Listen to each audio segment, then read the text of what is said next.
Hotline League is brought to you by Omen by HP. I'm a member of the alt-right. Jesus. All right.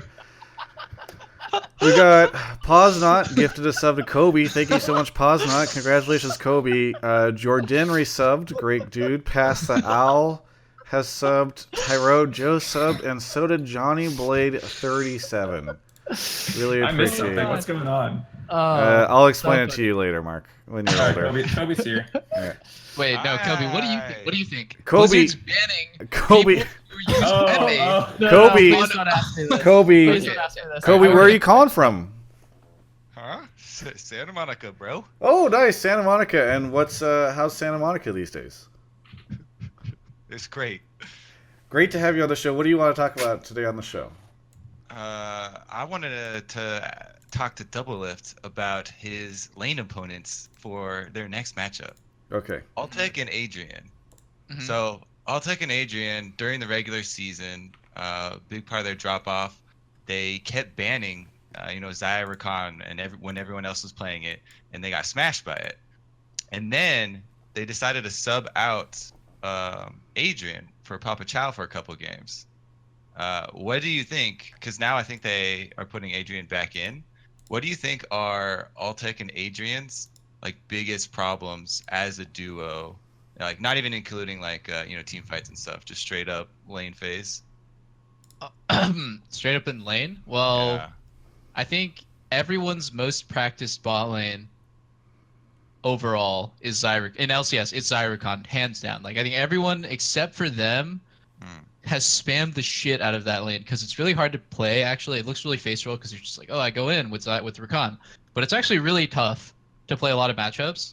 So everyone has spammed it. It seems like weren't comfortable playing it. That's a huge weakness, because that's something that everyone kind of needs to be really good at.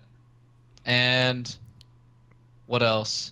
I don't know. I feel like Adrian has pretty limited champion pool a lot of the time, and he used to make jokes about his champion ocean, but he didn't really have one, and I think he gets pretty nervous on stage a lot of the time. That's just the feeling that I get from playing against him. He has pretty big nerves, especially in playoffs. What's their biggest weakness? I don't know. They're just not very scary. It's like I'm just playing versus someone. I don't know who it is. I can't put a name to it or a strength to it. I'm just playing versus these guys, and it feels really easy. I guess on the other side, I'll tell you what it's like to play against Ven and Mithy. I can't do anything against Ven and Mithy. I'm pushing them in. I'm doing everything perfectly, but they're not making any mistakes, and I can't do anything. I'm just sitting there in front of their tower waiting for them to make a mistake, and they never make a mistake. So I think that's how it feels to play against them. It's like an impenetrable wall. I guess Hakuho got some hooks through that wall, but usually that's what it's like to play against that duo. They're really good, and it's not. I don't know. When I play against Altec and Adrian, I don't feel anything. Emotionally, do you feel anything? Are you just dead inside? Confidence. Confidence. Would you, if you were their coach, because you have to declare only one sub for playoffs and stuff, would you bring Papa Chow, or would you bring one of the other ones that they've shown? Like DeMonte was decent in mid lane. I'm actually really shocked. I thought Papa Chow and DeMonte did really good for their debut. So, I don't know what I would do if I was their coach. I guess if I was their coach,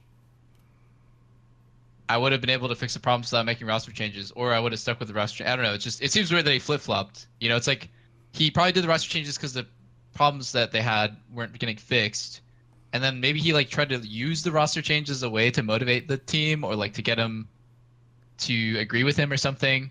I don't really know what was going on, but it's why the fuck did you sub in these players and then they did pretty good and then you subbed them out? Seems weird. Kobe, I have a question for you. Who do you think is going to win? That's not how this show works. Who do you think is going to... We ask questions to the callers all the time. You never watch this show, Kobe. You don't know. I'm a long-time fan, buddy. Jesus. Really? We hang out all the time. You've never brought it up. Whatever, or what do you think is going to happen this weekend? Do you think Team Liquid is going to win, or 100 Thieves? Or Echo Fox? Since Doublelift is here, I think they're definitely going to 3-0 Echo Fox. Okay. So bold. Okay, what do you really think though? Honestly, I'll kick Doublelift, and then you can tell the stream. How about that? I'll take him out of the chat for a second. Do you want me to? I mean, get me out of here. oh, I think a lot of it hinges on Hooney, because Impact has been doing really well recently, but I'm not sure, how Hooney's performance is going to change. Hooney's playoff is one of the most exciting things, right? Last time, the Lucian and all the epic fail. So that's pretty much what all my hopes are for, to see what Hooney's going to pull out and if he's going to be able to do anything to Impact, because Impact did a good job of absorbing a lot of pressure. Yeah.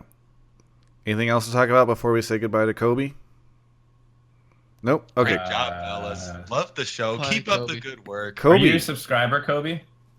Yeah, I was gifted a subscription, actually. Kobe- I'm a subscriber as of today. Kobe, who was on the show last week? Remind me, I forget. You're breaking up. Oh, and he's gone. Thank you so much, Kobe, for coming on the show. Really appreciate it. Moving on to the next caller.